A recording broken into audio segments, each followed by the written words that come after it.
Hello and welcome to episode 24 of my mostly stock career. Today we just have Bob here and he's resetting some science experiments on one of our two Duna landers because we did some high over Duna science and we need to reset all the experiments so it can do all of the experiments again when it actually gets down onto Duna's surface. That way, of course, we can gather as much science as we can, since our goal for Duna is to max out our science, and then once we have all the science maxed out, meaning when the Duna mission is over, probably in the next few episodes, when we're completely done with Duna and we've returned, then we will be able to fully fill out the tech tree and then visit all the other planets, just because, we kind of want to feel as though we completed the career mode by finishing or visiting every single planet and, leaving some probes, leaving some bases, etc. Now, Jebediah is the only pilot on our vessel, so we're going to take him in the probe and send it down to Duna. And about now, I regretted my actions of extending those solar panels, because the basic solar panels, the ones that are just kind of folded on the sides and don't come with like the white sheath around them, they can't be folded back in no matter what you do. Maybe an engineer can fold them back in, but Jebediah was not able to when he was out on EVA, so I'm going to lose both of them when I try and land this thing. So, because of course the atmosphere is going to tear them off, so I'm going to have to land quickly and then get back into orbit pretty quickly so that I don't run out of electric charge. Because if I run out of electric charge, then I might not be able to operate everything on the craft. Because Jebediah is in there, I don't think it'd be too big of a deal, but I still don't want to risk running out of electric charge anyway. So we're just going to have to make the landing pretty quick and be careful about it. Okay, so I think I set up a satisfactory maneuver node, and I'm just going to start burning it. Hopefully it'll get me to the South Pole. I was going to go to the North Pole, but then my orbit was backwards, so it's just easier to go to the South Pole, I guess. I don't really know if it makes much of a difference, but we're going to see. So we don't want to go in too steeply, but we also want to make sure that we hit the pole area, which is the white snowy stuff. And I think that's good. We don't need to go the full distance. Let's see.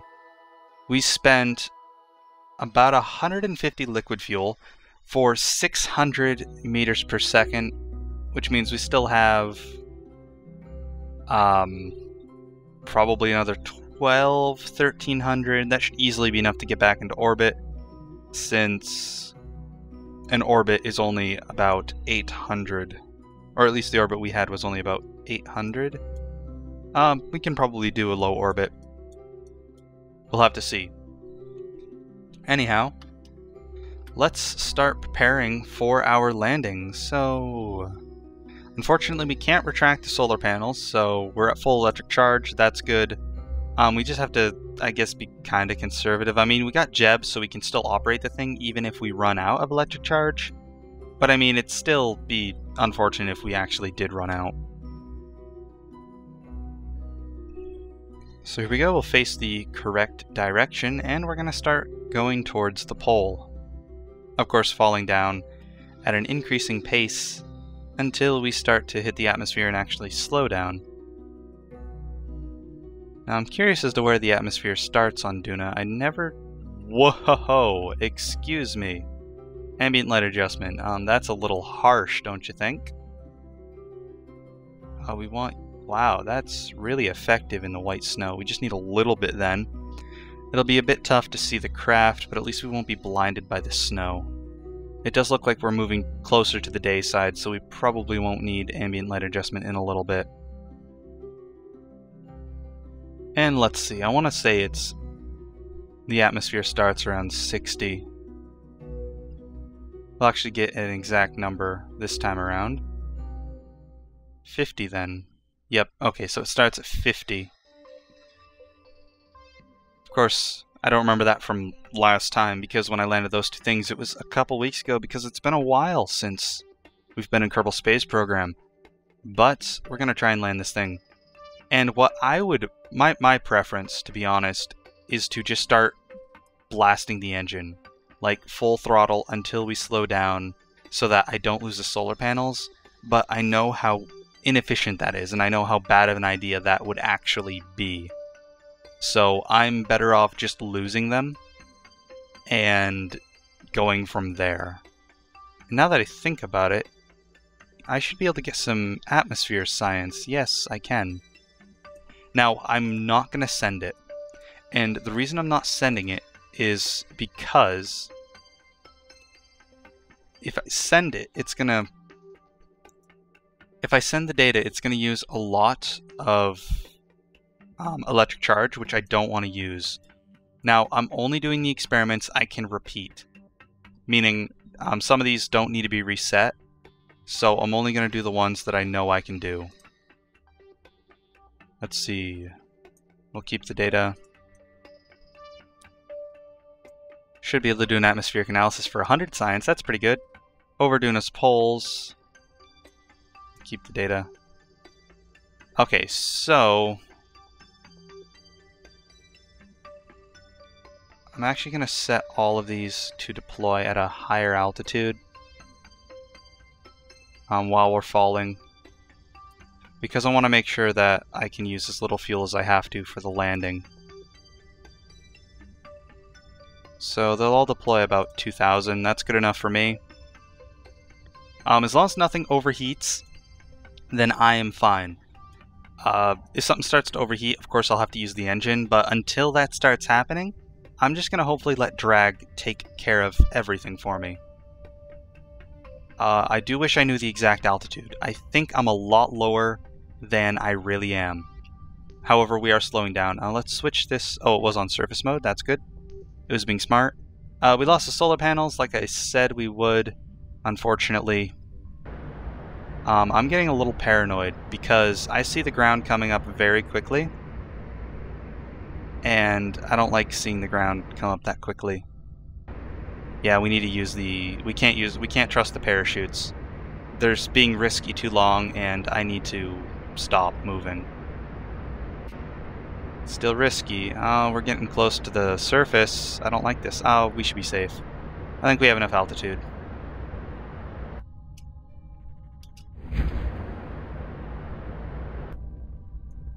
Okay, there we go. The parachute's being useful. We've used a lot more of our fuel. We might still have enough to get into orbit, hopefully. We can always hope that we have enough to get into orbit. This surface doesn't look that great. It's kind of hilly. Between SAS and our 4 landing legs, I think we should be fine though. We probably won't tip over. We have enough engine clearance to compensate so we don't lose the engine. So Jeb isn't stuck down here. And I do need to fire my engine slightly.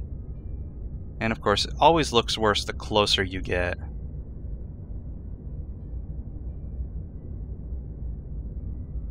Come on, I just want to land.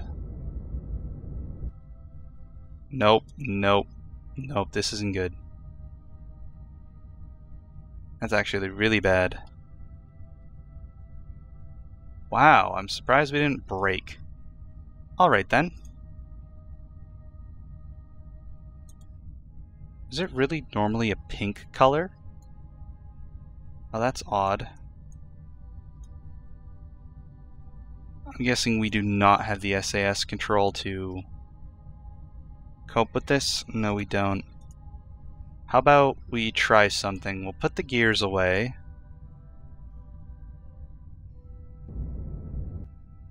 Now we can't even rotate or turn or do anything. I mean, because it is a slope, we could try and like fire the engine full blast and take off. But that is insanely risky. And I don't know if I want to do something that risky. How about we take our science and we'll go from there. So 100 science for of the upper atmosphere. We already did that one. Okay, so I meant to do this one. Observe materials bay. Dunus poles, 200 science, keep. And we'll do, of course, the other experiments. 80 science for the goo. Now, we did do most of the other ones, so we are going to have to hop out and take the data out and redo the experiments. So we're going to do something that I don't recommend, but you definitely can quick save and try it because it might work sometimes and it might not work sometimes. So we're just going to have to see how this goes. Now I'm trying to roll this thing over, seeing if I can roll it on its side, get it a little momentum. Anything so that it could have tried to stand back up. But then I decided, you know what, just thrust and go for it.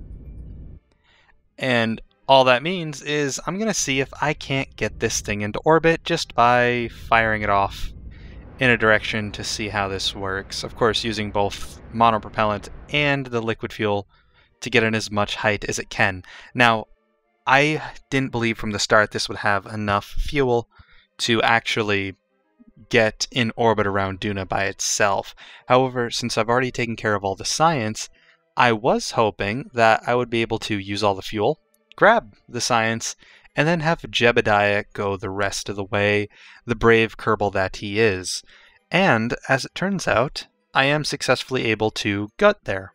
Of course, I faced the rocket prograde, so I knew which direction to face, and then I used both the W key to go forward and Shift to keep raising my periapsis so that I didn't fall back toward the planet. And I managed to get Jebediah in an orbit. Now, I can't honestly say that this has gone anything like I had planned, because it hasn't. Since, well, we managed to at least get Jeb back in space, which means we don't have to send a lander after him. We can probably, honestly, rendezvous with our main ship, the main Duna mission. We can probably rendezvous with him easily with that. So, I mean, there's not too much of a worry. Our apoapsis is 100 kilometers, and our periapsis is 88, which means we're well above the atmosphere. So, Jebediah is safe. Unfortunately, his lander is going to go away, which is going to leave us with only one lander, since we haven't landed a single one properly yet.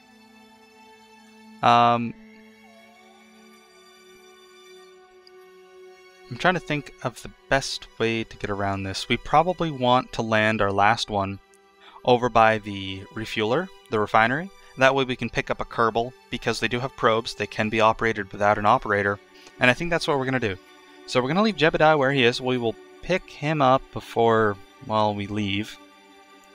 And we're going to switch to the Duna mission. And we need this last lander to survive. It's absolutely necessary. Because if this last lander doesn't make it back, we have nothing to rescue anyone with. Like, this is our main rescue craft, especially Alrus, for example.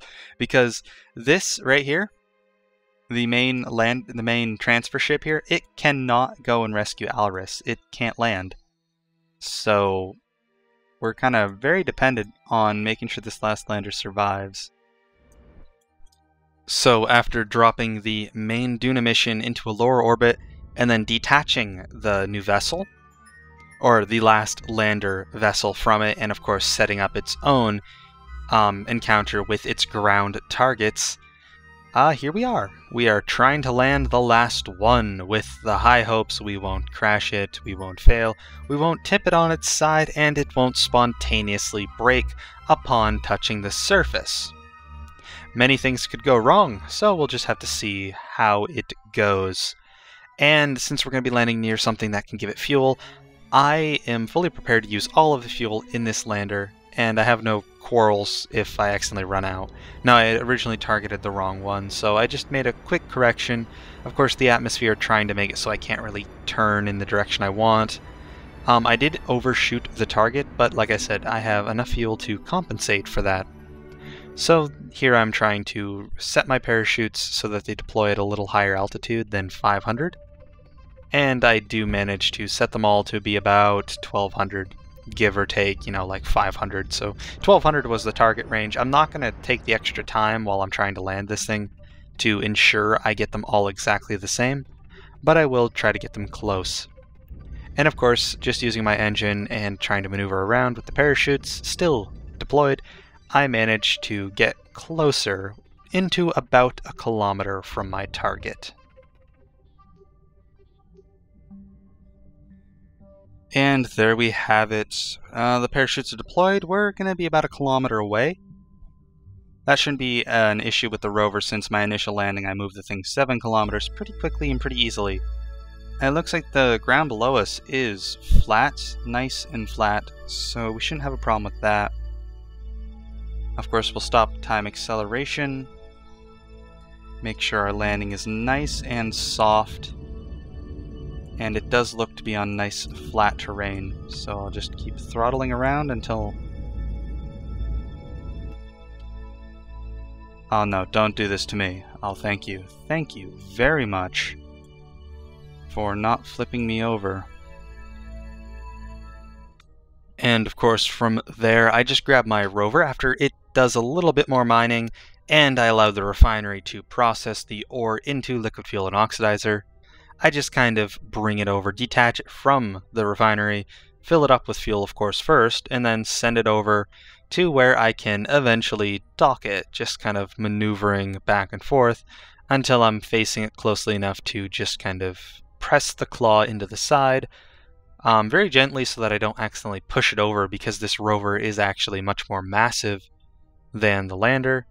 Transfer out the fuel, and I even do the science off of the recording camera because it can be dull to watch. Now, the original plan was to take Bill, the engineer, and bring him back to the space station, but I got a different idea while I was waiting for fuel to transfer from one craft to the other. Slight change of plans.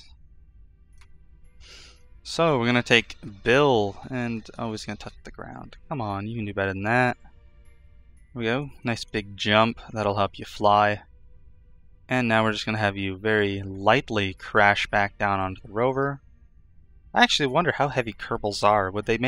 Could you actually crash one down and like break stuff with them? Like, I'm curious like their mass amount. It's probably not that high.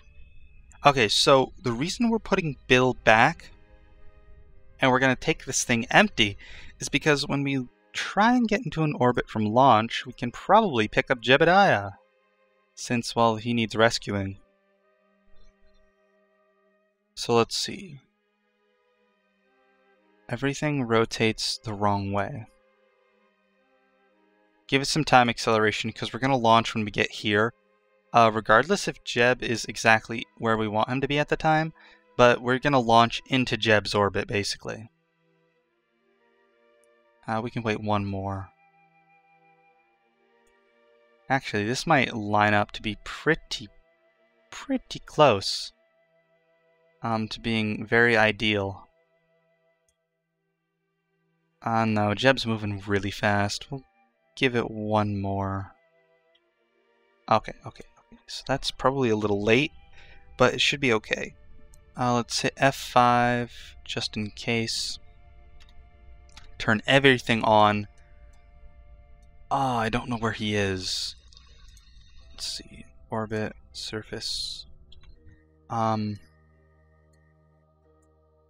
So 90 degrees is east, north is north, so between the 45 and north is the direction I need to be going. So let's try it. Full throttle, between the 45 and north. I don't want to accelerate too fast because I really don't want to have any atmospheric problems. Let's see, more north, much more north than 45. We are trying to rendezvous with Jebediah to some extent. And we need to be going north for that. We can throttle up some. Throttle down a little. And now it actually looks like we're spot on, so I'm just going to face my prograde marker, since it appears as though we're going exactly where we want to go.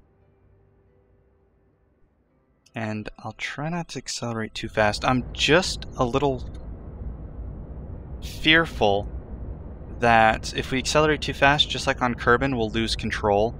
And I really don't want to lose control of this. it would be outstandingly bad if I lost control. We did do a goo experiment. I saw that they looked like they were both close, and I'm like, we didn't do goo? And I was a bit depressed at that for a moment, because that was science we could have had, although I think we're already way past the science cap. So we're going to do a plan, something we haven't actually seen, but we're going to take care of that when we move this mission back. Alright, so we're getting out of the atmosphere. Probably can stop worrying about it affecting us. Probably now just actually worry about getting into orbit. Oh, that encounter though. It's so close. However close, it's not perfect, so I have to do quite a bit of maneuvering to actually get the full encounter, which you're seeing right now, and then once I get the encounter, instead of using the RCS from the actual ship, I use the remainder of Jebediah's EVA propellant to pull him over to the vessel, of course having to mess with ambient light adjustment, so kind of a trade-off between being able to see the ship or being able to see Duna, since Duna's incredibly bright with ambient light adjustment. But before Jebediah hops in, he's got enough EVA propellant to grab all of the science experiments and stow them into the main cockpit, where of course he will rest in control of this vessel, happy that he is no longer floating in space and that he can control another ship and be the pilot that he was born to be. But aside from that, now we just have to figure out a way of getting this thing back to the main ship, which is more difficult than it seems for more than one reason. First off, this ship doesn't have a lot of liquid fuel or oxidizer left, this little vessel. And I need to save the monopropellant for the actual docking procedure, because if I use up all the monopropellant trying to encounter it to the main vessel, then how is it going to dock, since it needs monopropellant in it to actually complete the docking sequence. That being said, I use the liquid fuel and oxidizer from this small vessel that Jebediah is piloting to actually somewhat match my orbit, and then I'm going to use the fuel from the main Duna mission craft here to fully encounter my target. Now, there's more than one, like I said, that's not the only reason. The fact I have to use this big vessel to encounter the small vessel, that's not the real problem that exists exactly. What the real problem is that their orbits are opposites. Meaning, when I actually get myself an encounter with Jebediah, with this big craft that doesn't have SAS, which means it's kind of hard to control, since it also likes to rotate randomly for no reason. It just, when it sits idly, it begins to spin for no reason. Might actually have something to do with that weird strut being kind of broken off. It might be applying some weird phantom force. That's my guess, since Kerbal Space Program is in fact Kerbal Space Program, and it doesn't always work perfectly. But the spin isn't too bothersome when I have gimbal on the engine to control it, but the spin does become more bothersome when other factors, like I try to dock with this thing. That's when it becomes very troublesome. Now, it isn't about... It's about until now that I realize that my orbits are opposite, because looking at my target velocity, I begin to note that there's a huge discrepancy in the velocities between this vessel and the target vessel. Like, it's 1200 meters per second difference when the orbits are almost the same. And that's about when I figured this could be a problem.